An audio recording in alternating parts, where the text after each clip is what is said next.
Sa isang maliit na baryo kung saan halos lahat ay kilala ang isa't isa, nakatira si Rina, isang 11 taong gulang na batang babae. Tahimik at masipag, siya ang bunso sa 5 magkakapatid. Ang kanilang ina, si Aling Mila, ay isang labandera na nagtatrabaho ng maghapon upang suportahan ang pamilya. Samantalang ang kanilang ama ay sumakabilang buhay noong si Rina ay 2 taong gulang pa lamang. Hindi marangya ang buhay ng pamilya ni Rina. Sa kabila ng hirap, masayahin at mapagmahal si Aling Mila na nagtuturo sa kanyang mga anak ng halaga ng edukasyon. Sa murang edad, nakita ni Rina ang sakripisyo ng kanyang ina. Laging pumasok sa isip niya kung paano niya maiaahon ang kanilang pamilya mula sa kahirapan. Isang araw, habang naglalakad pa uwi mula sa eskwelahan, napansin ni Rina ang isang matandang lalaki na hirap dahil sa sakit. Napagtanto niyang wala man lang doktor sa kanilang baryo. Pumunta siya sa kanyang ina at tinanong, "Inay, bakit hindi po tayo pumunta sa doktor para gamutin si Tatay Alberto?" Malungkot nang ngumiti si Aling Mila. "Anak, wala tayong sapat na pera para magpakonsulta. Mahal ang doktor, kaya ang mga tao dito kadalasan nagtitiis na lang." Mula sa pag-uusap na iyon, nabuo sa isipan ni Rina ang isang pangarap. "Inay, gusto ko pong maging doktor para matulungan kayo at ang iba pang tao dito sa atin." Sa paaralan, agad niyang ibinahagi ang kanyang pangarap sa kanilang klase nang tanungin ni Ma'am Bernadette, ang kanilang guro, kung ano ang gusto nilang maging paglaki. "Ako po, gusto kong maging doktor," buong tapang na sagot ni Rina. Subalit, sa halip na purihin, tumawa ng malakas si Ma'am Bernadette. "Doktor? Ikaw? Anak ka ng isang labandera, Rina? Hindi biro ang mag-aral ng medisina. Mahal ang tuition. Imposible." Nagtawanan din ang mga kaklase ni Rina. "Doktor daw," sambit ng isa. "Hindi nga makabili ng bagong sapatos? Magiging doktor pa?" Dagdag ng isa pa. Tahimik na nakaupo si Rina. Pilit nilulunok ang sakit ng mga salita. Nang makauwi, kinausap siya ng kanyang ina. "Anak, narinig ko ang pangarap mo kanina. Hindi madali ang maging doktor, pero kung yan talaga ang gusto mo, susuportahan kita kahit anong mangyari." Hinaplos ni Aling Mila ang buhok ni Rina. "Huwag kang panghinaan ng loob sa sinabi nila. Tandaan mo, ang mahalaga ay ang paniniwala mo sa sarili mo. Kung gusto mo, may paraan. Hindi kita iiwan sa laban na ito." Naging sandigan ni Rina ang mga salitang iyon. Habang natutulog ang kanyang ina, kinuha niya ang mga lumang notebook ng kanyang mga kapatid. Mula sa mga iyon, nagsimulang mag-drawing si Rina ng mga larawan ng katawan ng tao. Nag-aaral siya gamit ang mga librong napulot ni Aling Mila mula sa basurahan ng mayayaman. Mula noon, kahit alam niyang pagtatawanan siya sa paaralan, buo ang loob niyang ipagpatuloy ang kanyang pangarap. Nakita niyang hindi lang ito para sa kanya, kundi para sa kanyang ina at sa mga taong gaya nila. Mga taong walang ibang maasahan, kundi ang sarili nilang lakas at tiwala sa pangarap. Matapos ang insidente sa paaralan, kung saan pinagtawanan si Rina dahil sa kanyang pangarap, unti-unti niyang naramdaman ang bigat ng mga panlalait at panghuhusga mula sa mga tao sa kanyang paligid. Sa bawat araw na pumapasok siya sa eskwelahan, tila palaging may nakapansin sa kanyang luma at butas-butas na sapatos. Ang kanyang simpleng baon na kanin at tuyo ay palaging pinagtatawanan ng mga kaklase. Ang mga bulong-bulungan tungkol sa kanyang kahirapan ay umabot pa sa ibang guro. "Rina, baka gusto mong maghanap na lang ng ibang pangarap na mas akma sa kalagayan mo," minsang sinabi ni Ma'am Bernadette habang nagbibigay ng aralin. "Hindi mo ba naiisip kung gaano kahirap maging doktor? Kailangan mo ng maraming pera at mukhang malayo sa realidad mo ang pangarap na yan." Nasaktan si Rina, ngunit pinilit niyang huwag magpakita ng emosyon. Lumabas siya sa klase na tila walang narinig, Ngunit sa loob-loob niya, nagsimula siyang magtanong sa sarili. Tama ba silang lahat? Imposible nga ba ang pangarap niya? Nang makita siya ng kanyang matalik na kaibigang si Lino sa ilalim ng punong mangga malapit sa paaralan, hindi nito napigilan ang tanungin, "Rina, bakit parang malungkot ka? May nangyari ba?" Ikinuwento ni Rina ang narinig mula kay Ma'am Bernadette at ang paulit-ulit na pangungutya ng kanilang mga kaklase. Sabi nila, hindi raw akma sa akin ang maging doktor dahil mahirap lang kami. Sabi nila, mas mabuti pang tumulong na lang ako kay inay sa paglalaba. Hinawakan ni Lino ang kanyang balikat. Alam mo, Rina, huwag mong hayaang pigilan ka ng sinasabi nila. Ang mahalaga ay alam mo kung ano ang gusto mo at naniniwala ka na kaya mo. Pangarap mo yan. Huwag mong hayaan na agawin nila sa'yo. Nagpatuloy si Rina sa pag-aaral, ngunit hindi nawala ang panghuhusga. Sa tuwing dumadaan siya sa koridor, maririnig niya ang mga bulungan ng kanyang mga kakaklase. "Ayun si Dr. Kuno," sabi ng isa habang tumatawa. "Baka maging labandera din yan tulad ng nanay niya," sagot naman ng isa pa. Sa kabila ng lahat ng ito, nagpatuloy si Rina. Sa bahay, madalas niyang makitang pagod si Aling Mila sa paglalaba, ngunit hindi nito nakalimutang magbigay ng ngiti para sa kanya. "Anak, hayaan mo na ang sinasabi ng ibang tao. Hindi nila alam ang kakayahan mo. Ang mahalaga, alam ko at alam mo kung ano ang kaya mong gawin." Isang gabi, habang nag-aaral sa ilalim ng ilaw ng lampara, napansin ni Rina ang isang papel na sinulat ng kanyang guro. Isa itong tala ng mga asignaturang kailangan nilang ipasa upang makapagpatuloy sa susunod na baitang.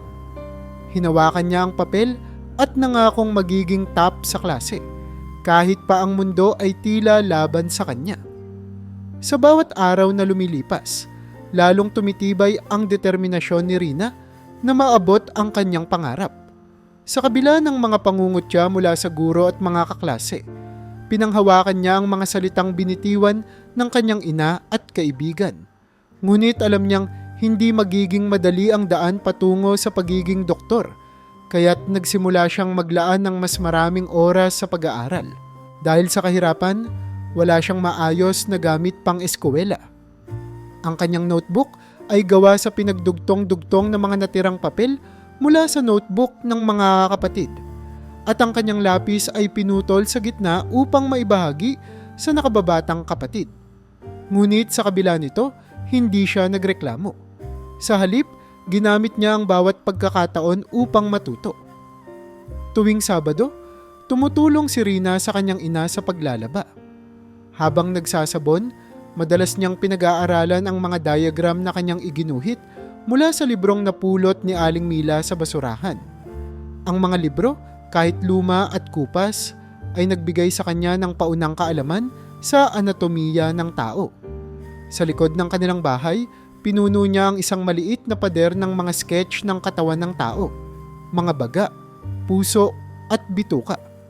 Ito ang kanyang munting silid-aralan. Minsan, nakita siya ng kanyang ina habang nagdodrawing gamit ang uling mula sa pugon. "Rina, hindi mo na kailangang magpakapagod sa ganito," sabi ni Aling Mila.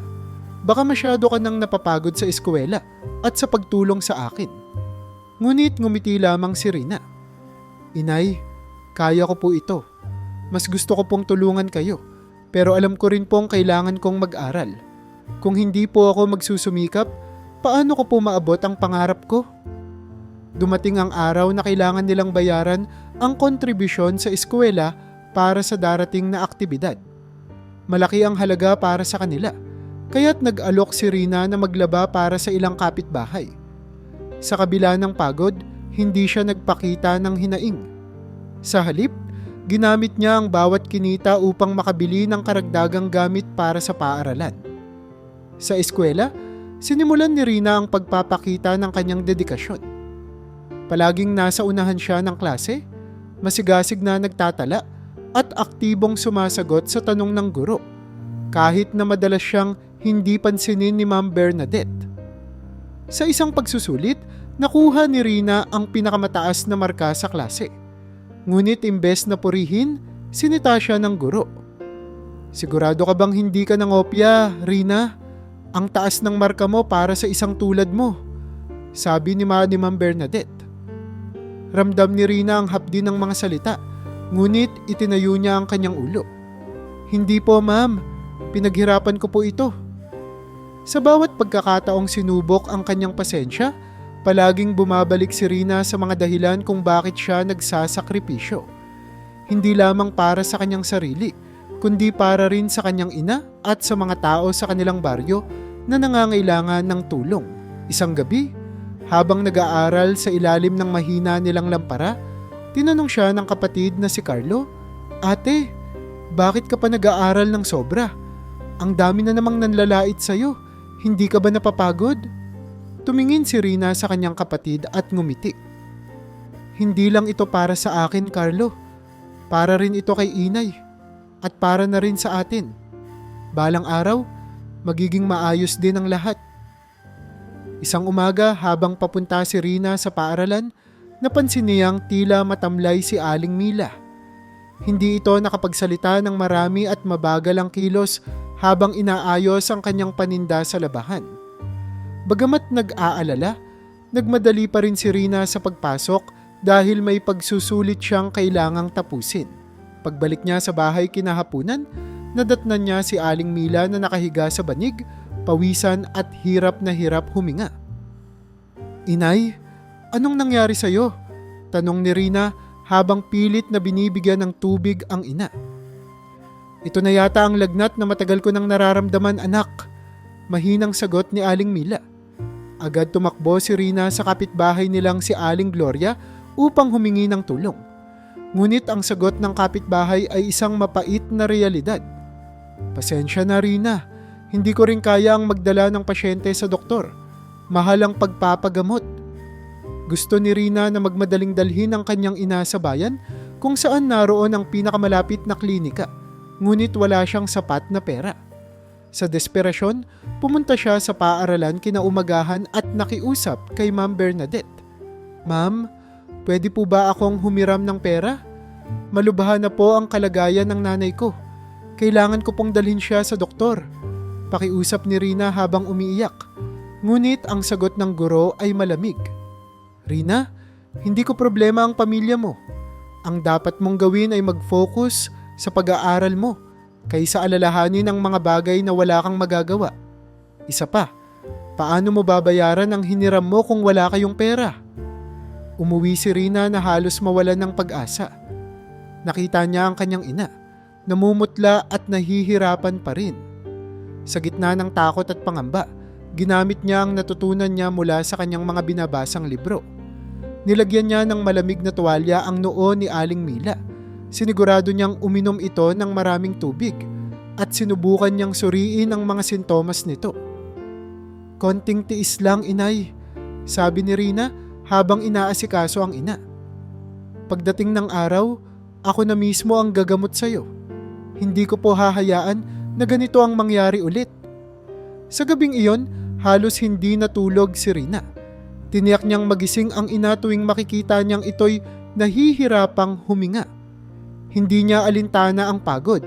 Ang mahalaga sa kanya ay ang kaligtasan ni Aling Mila. Makalipas ang ilang araw, gumaan ang pakiramdam ng kanyang ina. Bagamat hindi pa lubos na magaling, nagawa niyang muling makatayo at magtrabaho. Subalit alam ni Rina na hindi ito maaaring paulit-ulit na mangyari. Napagtanto niyang mas kailangan niyang magpursige, hindi lamang para sa kanyang pangarap, kundi para sa buhay ng kanyang ina. Sa araw ng unang pagbalik ni Aling Mila sa labahan, sinabi nito kay Rina, "Anak, maraming salamat.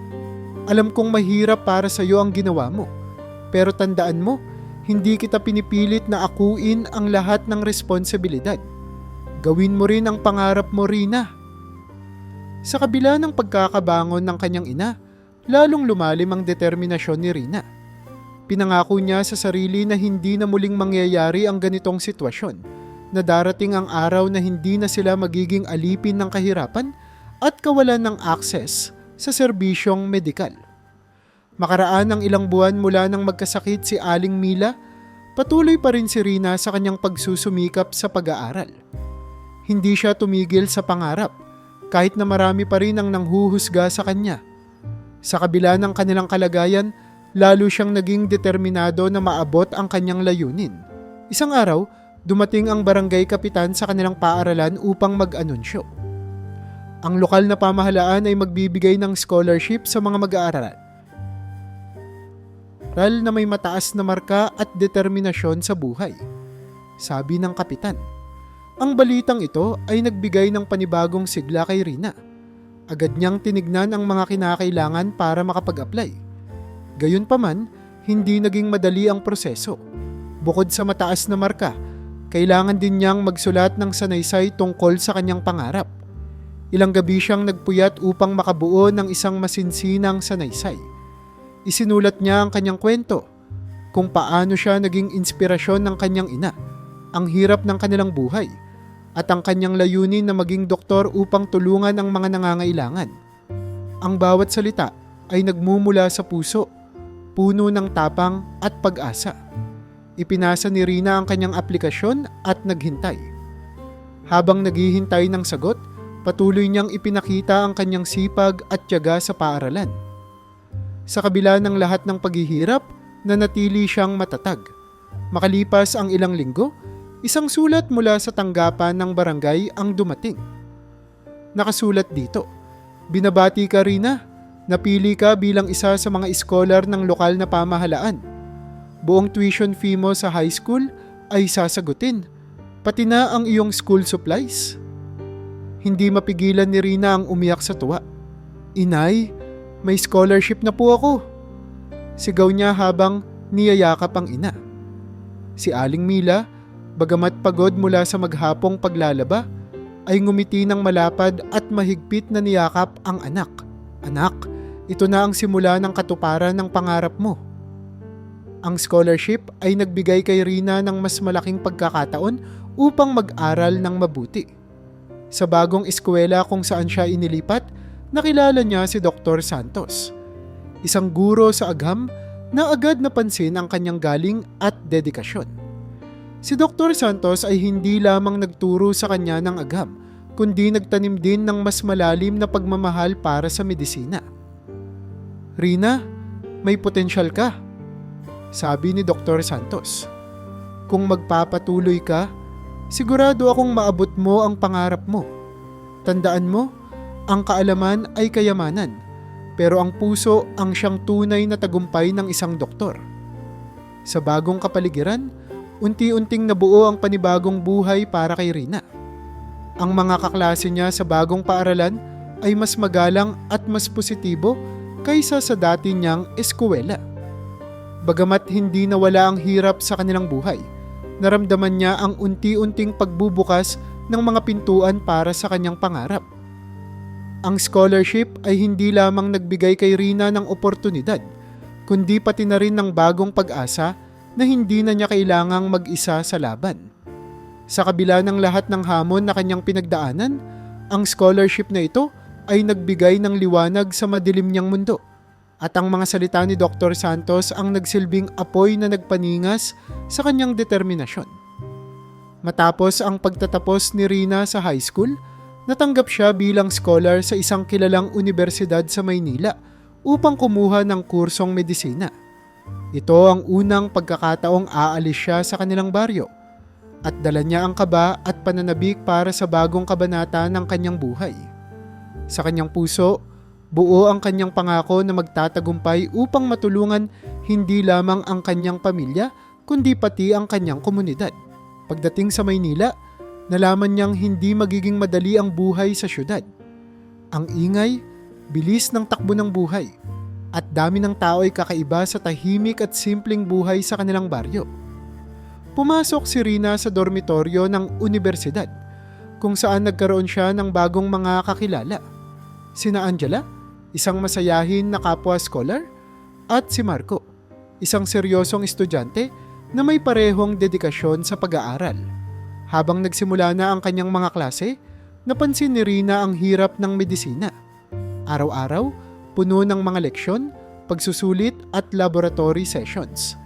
Ang pagbasa ng makakapal na libro at paggawa ng mga research papers ay tila walang katapusan.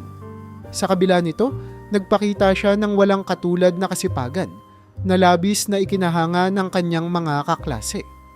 Bukod sa hirap ng akademiko, naging hamon din ang kakulangan ng pera. Kahit libre ang tuition dahil sa scholarship, kailangan niyang maghanap ng paraan upang tustusan ang kanyang mga pangangailangan sa eskwela. Nagtrabaho si Rina bilang tagapaglaba sa dormitoryo upang kumita ng kaunting pera. Habang ang ibang estudyante ay nagpapahinga, si Rina ay naglalaba ng mga damit tuwing gabi. Isang araw, habang naglalaba, nakita siya ni Marco. "Rina, bakit mo pa ginagawa ito? Hindi ka ba nahihirapan?" Tanong nito. Ngumiti si Rina. "Nahihirapan, oo. Pero hindi ako susuko. Hindi lang ito para sa akin. Para ito kay inay at para sa mga taong walang maaasahang doktor sa aming baryo." Sa gitna ng kanyang abalang buhay, naranasan ni Rina ang kanyang unang exposure sa mga pasyente sa pamamagitan ng mga medical missions na isinagawa ng universidad. Sa isang misyon, nakita niya ang hirap ng mga pasyenteng walang kakayahang magpagamot. Ang isang matandang lalaki na may malubhang sugat ngunit walang pambayad ay nagpaalala sa kanya ng kalagayan ng kanyang ina noon. Ang tagpong iyon ang lalong nagpalalim ng kanyang layunin na maging doktor para sa mga nangangailangan. Habang tumatagal, natutunan niyang harapin ang bawat hamon sa syudad. Sa tulong ng kanyang mga kaibigan, nahanap niya ang tamang balanse ng trabaho, pag-aaral at pahinga. Ang syudad, bagamat puno ng hirap, ay nagsimulang maging isang lugar ng pagkatuto at pag-asa para sa kanya. Sa kabila ng mga pagsubok sa universidad, unti-unting nahanap ni Rina ang kanyang ritmo sa pag-aaral.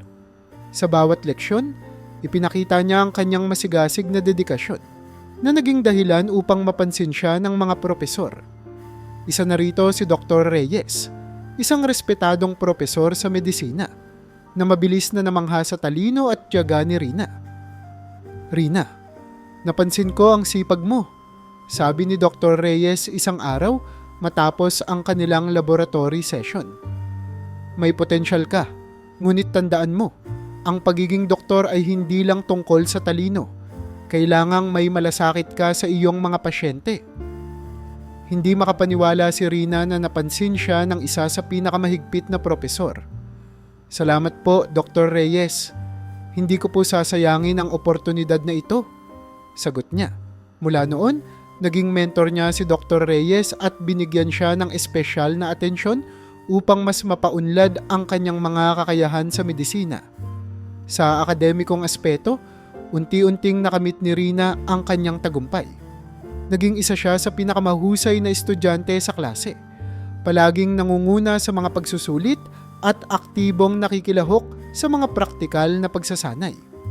Ang kanyang dedikasyon at talino ay naging inspirasyon, hindi lamang sa kanyang mga kaibigan, kundi pati sa iba pang mga estudyante. Sa kabila ng kanyang tagumpay, nanatili siyang mapagkumbaba. Habang abala sa pag-aaral, nagkaroon siya ng malalapit na kaibigan sa universidad. Si Angela, na palaging nagbibigay sa kanya ng suporta, at si Marco, na nagiging katuwang niya sa bawat proyekto. Sa kanilang grupo, si Rina ang nagdadala ng inspirasyon, lalo na tuwing nawawalan ng pag-asa ang iba. Isang mahalagang tagpo ang naganap sa ospital kung saan nag-intern si Rina. Isang araw, habang tumutulong sa emergency room, may dumating na bata na halos hindi makahinga. Dahil kulang ang doktor, napilitan si Rina na gumawa ng paunang lunas gamit ang natutunan sa klase. Sa gabay ni Dr. Reyes, nailigtas nila ang bata. Pagkatapos ng insidente, sinabi ng ina ng pasyente, "Salamat, Hija. Kung hindi dahil sa'yo, baka nawala na ang anak ko." Ang karanasang iyon ay nagbigay kay Rina ng kumpiyansa at patuloy na nagpatibay ng kanyang layunin na maging doktor para sa mga nangangailangan. Hindi lamang siya nagbago bilang estudyante, kundi pati na rin bilang isang tao. Natutunan niyang ang pagiging doktor ay hindi lamang tungkol sa kaalaman, kundi sa malasakit at pagmamahal sa kapwa. Habang nagtatapos ang taon, napili si Rina bilang isa sa mga nominado para sa Outstanding Medical Student Award. Bagamat hindi niya iyon inaasahan, napagtanto niya na ang lahat ng kanyang sakripisyo ay nagkakaroon ng bunga. Nang tawagin ang kanyang pangalan bilang nanalo, hindi niya mapigilan ang maluha. Ang tagumpay na ito ay para kay inay, para sa baryo nila, at para sa pangarap niyang maging doktor na tutulong sa mga nangangailangan. Matapos ang matagumpay na mga taon sa universidad, dumating ang panahon para kay Rina na harapin ang pinakamatinding yugto ng kanyang pag-aaral, ang praktika sa ospital. Ito ang bahagi kung saan kailangang ilapat niya ang lahat ng kanyang natutunan sa totoong mundo ng medisina. Bagamat puno siya ng kaba, puno rin siya ng pananabik na maipamalas ang kanyang kakayahan. Ang unang linggo ng kanyang praktika ay hindi naging madali. Na-assign siya sa isang pampublikong ospital kung saan napakaraming pasyente ngunit limitado ang mga kagamitan. Araw-araw, nakikita niya ang kawalan ng sapat na akses sa serbisyong medikal, bagay na lalong nagpaalala sa kanya ng sitwasyon sa kanilang baryo. Isang hapon, isang matandang babae ang dinala sa emergency room dahil sa matinding pananakit ng tiyan. Dahil abala ang ibang doktor, si Rina ang unang humarap sa pasyente. Sinuri niya ito at agad na nagbigay ng paunang lunas. Subalit, nagkamali siya sa initial diagnosis na nagresulta sa delay ng tamang gamutan. Ang pagkakamaling iyon ay nagdulot sa kanya ng matinding kaba at pagkadismaya sa sarili. Pagkatapos ng insidente, kinausap siya ni Dr. Santos, isa sa mga consultant ng ospital. Rina, huwag mong hayaan na ang isang pagkakamali ay maging dahilan para sumuko ka. Lahat ng doktor ay nagkakamali. Ang mahalaga ay natututo ka mula rito at nagiging mas mabuti ka sa susunod. Ang mga salitang iyon ay nagbigay kay Rina ng lakas upang bumangon mula sa kanyang pagkabigo. Mula noon, mas naging maingat siya sa bawat pasyente. Siniguradong nagdadala siya ng tamang diagnosis at treatment. Natutunan niyang humingi ng tulong kapag kinakailangan at tanggapin na ang pagiging doktor ay isang patuloy na proseso ng pagkatuto. Habang tumatagal ang praktika, naging mas komportable si Rina sa kanyang tungkulin. Sa kanyang huling buwan sa ospital, nakilala niya si Carlos, isang batang pasyenteng may chronic illness na hindi kayang magbayad para sa kinakailangang operasyon. Bagamat hindi siya autorisadong magbigay ng direktang tulong, ginamit niya ang kanyang network ng mga kasamahan upang makahanap ng donasyon para sa bata. Sa tulong ng mga ito, natulungan nilang maipagamot si Carlos. Ang karanasang iyon ay nagbigay kay Rina ng mas malalim na pangunyo sa kahalagahan ng malasakit at pagtutulungan sa larangan ng medisina. Hindi lamang siya naging mas mahusay na doktor, kundi naging mas maalam din siya sa totoong pangangailangan ng mga tao. Sa pagtatapos ng kanyang praktika, kinilala si Rina bilang isa sa pinakamahusay na interns ng ospital. Bagamat maraming natutunan, napagtanto niyang marami pa siyang kailangang pagdaanan upang maging isang ganap na doktor. Gayunpaman, alam niyang bawat hakbang ay nagdadala sa kanya ng mas malapit sa katuparan ng kanyang pangarap. Matapos ang kanyang matagumpay na praktika, pansamantalang bumalik si Rina sa kanilang baryo upang magpahinga bago ipagpatuloy ang kanyang residency. Sa kanyang pagbalik, napansin niya agad ang tila nanghihinang kalagayan ng kanyang ina. Si Aling Mila, na noon ay abala pa rin sa paglalaba para sa kanilang kabuhayan, ay madalas na inuubo at hirap huminga. "Inay, mukhang kailangan niyo na pong magpahinga," sabi ni Rina isang umaga nang makita niyang hindi na maganda ang kilos nito habang naglalaba. Ngumiti lamang si Aling Mila at sinabing, "Anak, ayos lang ako. Kailangang magtrabaho para may makain tayo." Ngunit makalipas ang ilang araw, biglang bumagsak si Aling Mila sa gitna ng kanilang bahay. Agad na dinala ni Rina ang kanyang ina sa pinakamalapit na klinika, kung saan sinabi ng doktor na kinakailangan nitong sumailalim sa ilang pagsusuri. Gayunpaman, malaki ang halaga ng mga pagsusuri at gamot at hindi sapat ang kanilang pera. Sa kabila ng kanyang limitadong ipon mula sa stipend ng kanyang scholarship at maliit na kinita sa praktika, ginamit ni Rina ang naipon niyang pera upang mabili ang mga gamot ng kanyang ina. Hindi siya nagdalawang isip na ilaan ang lahat ng kanyang natira para masiguro ang kaligtasan ni Aling Mila. Kahit wala nang matira sa akin, basta gumaling ka lang, inay, sabi niya habang iniabot ang mga gamot sa kanyang ina.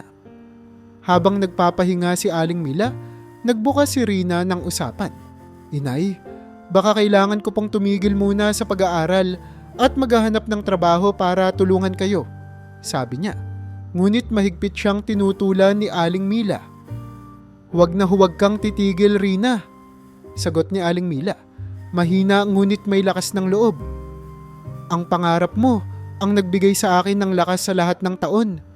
Alam kong mahirap, pero ayokong makita kang huminto.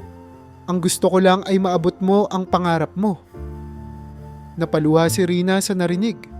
Sa kabila ng hirap at pagod ng kanyang ina, nananatili itong matatag at buong suporta sa kanya. Sa mga sumunod na araw, personal na inalagaan ni Rina ang kanyang ina. Siya ang nagluluto, naglilinis, at sinigurado niyang naiinom nito ang tamang gamot sa tamang oras. Sa kabila ng bigat ng sitwasyon, ginamit niya ang kaalaman mula sa medisina upang maging mas maayos ang kalagayan ni Aling Mila. Makalipas ang ilang linggo, unti-unting gumaling si Aling Mila. Nagbalik ang lakas nito at muli niyang nasabi kay Rina, "Anak, salamat sa lahat ng ginagawa mo para sa akin. Pero mas mahalaga para sa akin na maabot mo ang pangarap mo. Balang araw, ikaw naman ang tutulong sa iba tulad ng pagtulong mo sa akin ngayon." Ang mga salitang iyon ay nagbigay kay Rina ng panibagong sigla upang ipagpatuloy ang kanyang landas patungo sa pagiging doktor. Bagamat inubos niya ang kanyang ipon para sa kalusugan ng kanyang ina, hindi siya nang hinayang. Para sa kanya, ang kaligtasan ni Aling Mila ang pinakamahalaga sa lahat. Matapos ang ilang taon ng walang tigil na pag-aaral at praktika, natapos na ni Rina ang kanyang residency. Bilang isang ganap na doktor, una niyang naisip ang kanyang baryo, ang lugar kung saan nagsimula ang lahat. Nagpasya siyang bumalik upang magsagawa ng isang community medical mission na naglalayong magbigay ng libreng konsultasyon at serbisyong medikal para sa mga residente. Pagdating niya sa baryo, ramdam ni Rina ang halo-halong emosyon. Ang bawat sulok ng lugar ay puno ng alaala. Mga alaala ng hirap, pangungutya at tagumpay. Kasama ang ilang kapwa-doktor at mga voluntaryo, itinayo nila ang kanilang medical tent sa plaza ng baryo. Agad na dumagsa ang mga tao, karamihan ay mga pamilyang walang kakayahang magpagamot. Habang abala si Rina sa pag-aasikaso ng mga pasyente, nakita niya sa likod ng pila ang isang pamilyar na mukha, si Ma'am Bernadette. Kasama nito ang ilan sa kanyang dating kaklase. Bagamat halatang nag-aalangan, lumapit si Ma'am Bernadette kasama ang grupo. "Doktora Rina," bati ng guro, halos pabulong. "Narinig namin ang tungkol sa iyong medical mission. Hindi ko akalaing ikaw na ang tutulong sa aming baryo." Tumigil si Rina saglit at ngumiti. "Ma'am Bernadette, maraming salamat po sa pagpunta. Ano po ang maitutulong ko sa inyo?" Tila nabigla si Ma'am Bernadette sa kabaitan ni Rina, lalo na't naalala niya kung paano niya minamaliit ang batang ito noon. May kaunting nararamdaman lang ako," mahinang sagot ng guro. Kasabay nito, lumapit din ang ilan sa kanyang dating kaklase upang magpakonsulta. Ang ilan ay nagpakumbabang humingi ng tawad sa mga naging pagtrato nila kay Rina noong bata pa siya. Sa halip na magpakita ng galit o sama ng loob, mainit silang tinanggap ni Rina. Ginamot niya si Ma'am Bernadette at ang kanyang mga kaklase ng may parehong malasakit at dedikasyon, tulad ng ginagawa niya sa iba pang mga pasyente. "Ang mahalaga po ay ngayon, natutulungan ko kayo. Hindi na po natin kailangang balikan ang nakaraan," sabi niya ng may ngiti. Habang ginagamot niya ang guro, Napansin niyang napapaluha ito. Rina, patawarin mo ako. Napakaliit ng tingin ko noon sa'yo. Hindi ko inakala na ikaw pa ang tutulong sa akin sa ganitong paraan, sabi ni Ma'am Bernadette. Tumango si Rina, hawak ang kamay ng guro. Wala po iyon, ma'am. Ang lahat ng nangyari noon ay bahagi ng kung nasaan ako ngayon.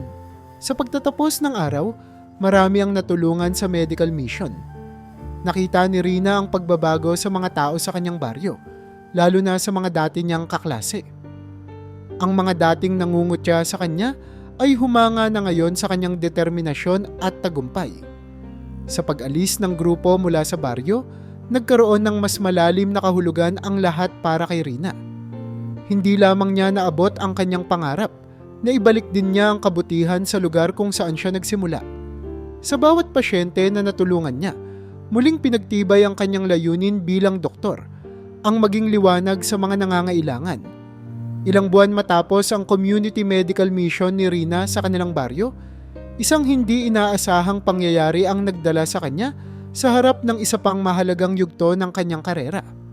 Sa ospital kung saan siya nagtatrabaho bilang isang bagong lisensyadong doktor, dumating ang isang emergency na kinasasangkutan ng pamilyar na pangalan, si Ma'am Bernadette. Dinala si Ma'am Bernadette sa ospital dahil sa malalang sakit sa puso. Nasa critical na kondisyon siya at ang kanyang pamilya ay labis na nag-aalala. Agad na napansin ni Rina ang pangalan ng pasyente sa listahan ng mga kailangang operahan. Doktora Rina, sabi ng isang nurse, may emergency case po tayo.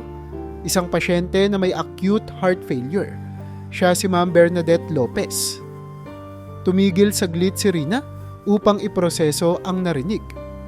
Hindi niya inaasahan na ang kanyang dating guro na minsang humamak sa kanyang mga pangarap ay magiging isa sa kanyang mga pasyente sa isang napakalubhang kalagayan. Agad niyang iniutos ang mga kinakailangang pagsusuri at inalam ang kalagayan ni Ma'am Bernadette. Base sa mga resulta, kinailangan ng isang agarang operasyon upang maisalba ang buhay nito. Bilang senior surgeon on call, si Rina ang kailangang manguna sa operasyon. Huminga siya ng malalim at nagpasya.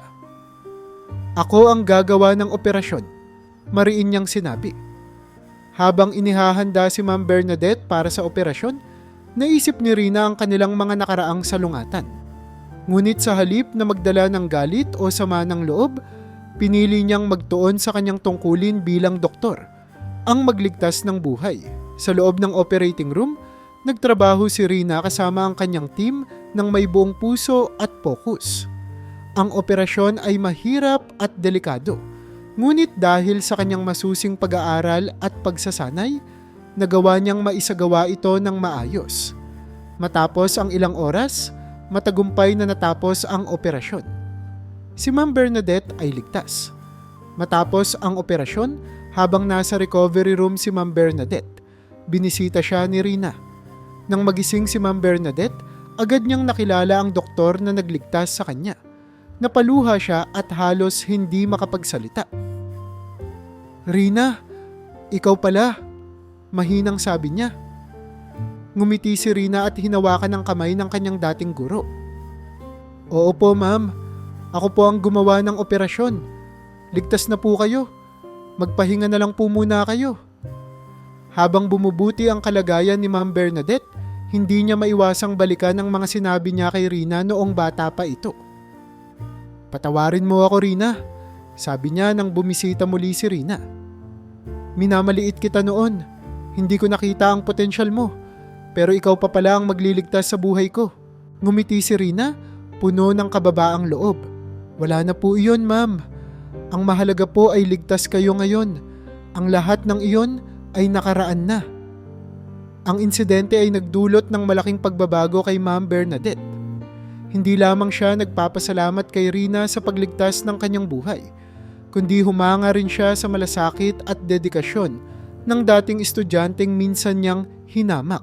Sa kanyang puso, alam niya na ang tagumpay ni Rina ay hindi lamang dahil sa talino, kundi dahil din sa tibay ng kanyang loob at pagmamahal sa kanyang propesyon. Habang patuloy na nagpapagaling si Ma'am Bernadette, Mula sa operasyon, maraming oras siyang ginugol sa pagninilay-nilay tungkol sa nakaraan. Hindi niya maiwasang balikan ang mga alaala ng panahong guro siya ni Rina. Ang mga sandaling minamaliit niya ang pangarap ng batang iyon at ang tila kawalang pansin niya sa tunay na potensyal nito. Ngayon, ang mismong batang iyon ang nagligtas ng kanyang buhay. Isang doktor na puno ng malasakit at dedikasyon. Isang hapon, habang binibisita siya ni Rina para sa regular na follow-up, tumitig si Ma'am Bernadette sa kanyang dating estudyante. "Rina," nagsimula siya, bahagyang nanginginig ang tinig. "May kailangan akong sabihin sa'yo." Tumigil si Rina sa pagsusuri at tumingin sa kanya nang may maamong ngiti. "Ano po iyon, ma'am?" Napaluha si Ma'am Bernadette habang pinipilit ang mga salita. "Patawarin mo ako. Noong bata ka pa, sinabi ko ang mga bagay na hindi ko dapat nasabi. Minamaliit kita dahil sa estado ng buhay mo. Akala ko noon, ang kahirapan ay hadlang sa pangarap. Pero ngayon, nakita ko kung gaano ako nagkamali. Ikaw ang pinakamagandang patunay na ang sipag, determinasyon, at puso ang tunay na sukatan ng tagumpay." Tahimik si Rina sandali. Tila sinisiguradong malinaw ang narinig. Ngumiti siya, ngunit may bakas ng lungkot sa kanyang mga mata. "Ma'am, wala na po iyon. Sa totoo lang, ang mga sinabi niyo noon ay nagbigay din po sa akin ng lakas. Sa halip na sumuko, pinilit ko pong patunayan na mali kayo. Hindi ko po iyon tinatanim sa aking puso. Ang mahalaga po ngayon ay ang pagbabago at ang pagkilala natin sa ating mga pagkakamali." Lalo pang napaluha si Ma'am Bernadette. "Napakalaki ng puso mo, Rina. Hindi ko akalaing magiging ganito ka kabait at mapagpatawad. Sana ay maging inspirasyon ka sa lahat ng tao, lalo na sa mga katulad ko na minsang hinusgahan ang iba base lamang sa kanilang kalagayan." Tumango si Rina. "Ma'am, ang importante po ay ang natutunan natin mula sa nakaraan. Lahat tayo ay may pagkakataong magbago. At sa pagiging doktor ko po, natutunan ko na ang bawat tao, anuman ang kanilang pinanggalingan, ay may karapatang makatanggap ng malasakit at kalinga." Ang usapang iyon ay nag-iwan ng malalim na epekto kay Ma'am Bernadette. Mula sa araw na iyon, pinili niyang maging mas mapagpakumbaba at mas maunawain sa mga tao. Sa kanyang pagbabalik sa baryo, nagpasya siyang magsagawa ng mga programa upang suportahan ang mga mag-aaral na nangangarap, anuman ang kanilang estado sa buhay. Sinimulan niya ang isang scholarship program bilang pagbibigay pugay kay Rina. Para kay Rina, ang pagtanggap ni Ma'am Bernadette ng kanyang pagkakamali ay hindi lamang isang tagumpay sa relasyon nila bilang guro at estudyante. Isa itong patunay na ang pagbabago ay posible sa sinuman, basta't may lakas ng loob na harapin ang sariling kahinaan at pagkukulang. Matapos ang emosyonal na pag-uusap ni Rina at Ma'am Bernadette sa ospital, nagpasya si Rina na gawing mas makahulugan ang kanilang muling pagkikita. Sa nalalapit na medical mission na muling gaganapin sa kanilang baryo, inisip niyang anyayahan hindi lamang si Ma'am Bernadette, kundi pati na rin ang ilan sa kanyang mga dating kaklase. Isang araw bago ang medical mission, muling binisita ni Rina si Ma'am Bernadette sa bahay nito, kung saan nagpapagaling pa rin ang dating guro. "Ma'am," bungad ni Rina, "nais ko po sanang anyayahan kayo sa medical mission na gagawin namin bukas. Gusto ko pong makita ninyo kung paano namin tinutulungan ang mga tao dito." Nagulat si Ma'am Bernadette ngunit ramdam ang pasasalamat. "Rina, hindi ko alam kung paano kita pasasalamatan sa lahat ng ginawa mo para sa akin. Hindi ko akalaing sa kabila ng lahat, may isip mo pa rin akong imbitahan." Ngumiti si Rina. "Ma'am, hindi po ako nagtanim ng galit. Ang lahat ng nangyari noon ay bahagi ng kung nasaan ako ngayon. Gusto ko pong ipakita sa inyo na ang pangarap ko ay hindi lamang para sa akin, kundi para sa lahat ng nangangailangan." Kinabukasan, habang abala si Rina sa paghahanda ng kanilang mga kagamitan, dumating si Ma'am Bernadette kasama ang ilang pamilyar na mukha, mga dati niyang kaklase na minsang nangutya sa kanya. Si Ella, na noon ay laging nangunguna sa pangungutya kay Rina, ang unang nagsalita. Rina, nalaman namin ang tungkol sa medical mission mo. Gusto naming tumulong, sabi ni Ella habang nakayuko. Pasensya ka na rin sa lahat ng nasabi at nagawa namin noon. Napakaganda ng ginawa mo para sa baryo natin. Kaya't narito kami para mag-volunteer. Napangiti si Rina, bagamat may kirot pa rin sa kanyang alaala. Salamat Ella, wala na iyon. Ang mahalaga ngayon ay sama-sama tayong tumulong. Habang tumatagal ang araw, naging malinaw ang pagbabago sa relasyon ni Rina sa kanyang dating guro at mga kaklase. Sa bawat pasyenteng tinulungan nila, nakikita ni Rina ang pag-usbong ng pagkakaibigan na dati hindi niya inasahan. Ang kanyang dating mga kaklase na noon ay nagtuturing sa kanya bilang isang anak ng labandera ay ngayon katuwang niya sa pagtulong sa mga nangangailangan. Si Ma'am Bernadette, bagamat hindi pa lubos na malakas, ay naglakad-lakad sa paligid ng medical tent, tumutulong sa pagsasaayos ng mga dokumento ng mga pasyente. Sa bawat sandali, hindi niya maiwasang humanga sa tagumpay ng dating estudyante. Sa pagtatapos ng araw, nagsalita si Ma'am Bernadette sa harap ng lahat. Sa araw na ito, hindi lamang si Rina ang nagbigay ng tulong sa atin. Tinuruan din niya tayo ng halaga ng pagpapatawad at malasakit.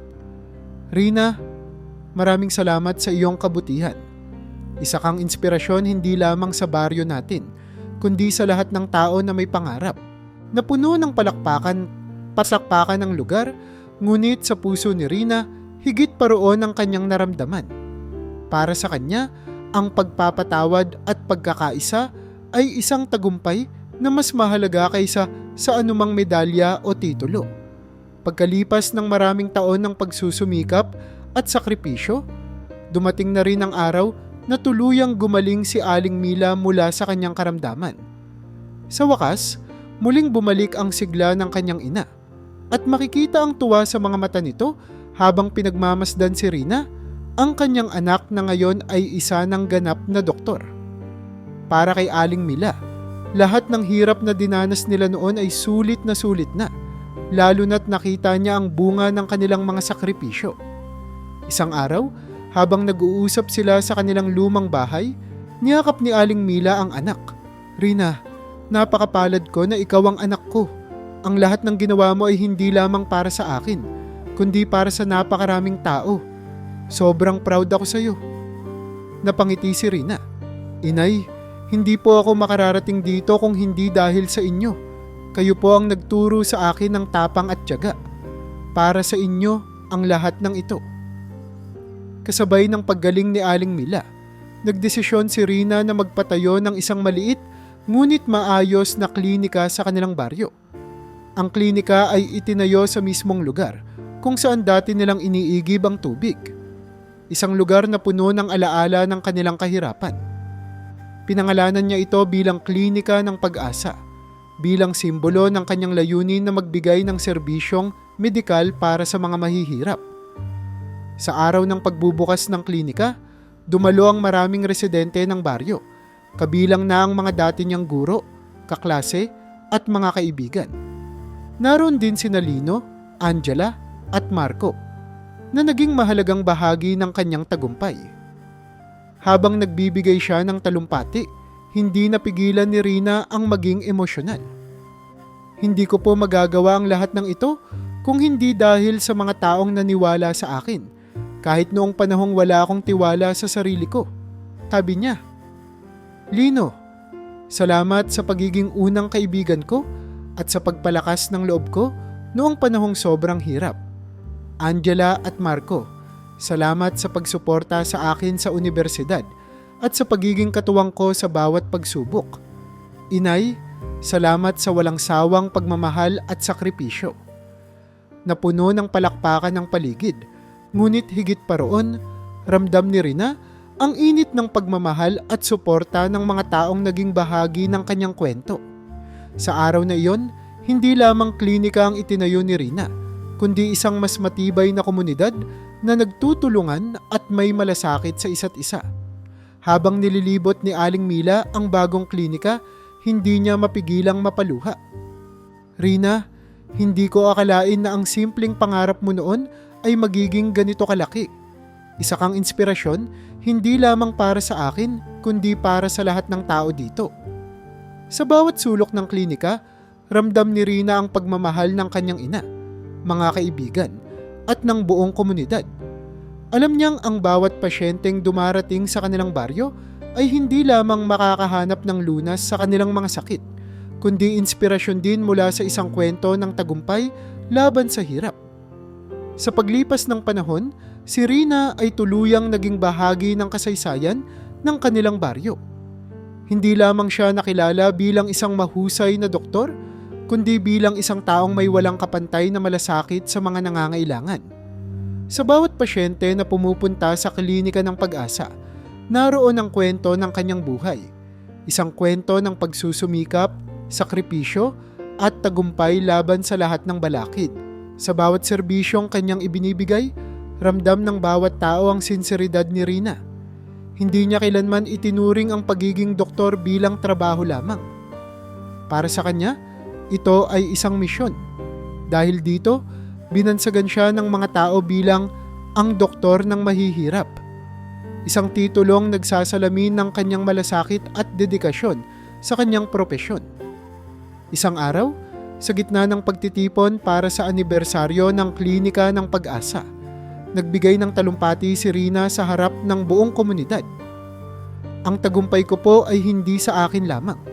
Ito po ay tagumpay ng lahat ng taong naniwala sa akin, ng aking pamilya, ng aking mga kaibigan, at ng buong baryo. Ang klinika ng Pag-asa ay alay ko sa inyo at ipapangako ko po na hinding-hindi ako titigil sa pagtulong sa mga nangangailangan. Ang kanyang mga salita ay naghatid ng emosyon sa lahat ng nakikinig. Si Aling Mila, na nooy nakaupo sa harapan, ay hindi mapigilang mapaluha. Ang kanyang anak na minsang pinagtawanan, ngayon ay isang haligi ng inspirasyon sa kanilang bayan. Maging ang mga dating guro at kaklase ni Rina ay nariyan din upang ipakita ang kanilang suporta. Si Ma'am Bernadette, na dati hindi naniwala sa kakayahan ni Rina, ay isa na ngayong masugid niyang tagahanga. Rina, sabi ni Ma'am Bernadette matapos ang talumpati, hindi ko maipaliwanag kung gaano mo ako naantig. Isa kang paalala na ang pangarap, kapag pinagsikapan, ay kayang abutin kahit pagaano kahirap. Bilang doktor, pinanatili ni Rina ang kanyang paninindigan na palaging unahin ang kapakanan ng kanyang mga pasyente, lalo na ang mga hindi makakayang magbayad. Madalas niyang sinasabi, ang kalusugan ay isang karapatan, hindi isang pribilehiyo. Hanggat kaya ko, gagawin ko ang lahat upang matulungan ang sinuman. Ang kwento ni Rina ay kumalat hindi lamang sa kanilang baryo, kundi pati sa kalapit na lugar. Marami ang lumapit sa kanya upang humingi ng payo, hindi lamang bilang doktor, kundi bilang isang inspirasyon. Ang kanyang buhay ay naging patunay na ang kahirapan ay hindi kailanman hadlang sa tagumpay. At ang bawat tao, anuman ang kanilang pinanggalingan, ay may kakayahang abutin ang kanilang mga pangarap. Sa kanyang klinika, isang maliit na plaka ang nakapaskil sa dingding. Nakasulat dito ang isang simpleng mensahe para sa lahat ng nangangarap at patuloy na lumalaban. Hindi imposible ang tagumpay basta't may tiwala ka sa sarili at malasakit sa kapwa. Ito ang paalala ni Rina sa lahat ng pumupunta sa kanyang klinika na ang kanyang tagumpay ay hindi lamang para sa kanya, kundi para rin sa iba. Sa bawat araw na lumilipas, mas tumitibay ang legacy ni Rina. Siya ay naging simbolo ng tagumpay laban sa kahirapan, panghuhusga, at kawalan ng pag-asa. Sa puso ng bawat tao sa kanyang komunidad, si Rina ay hindi lamang doktor, kundi isang inspirasyon.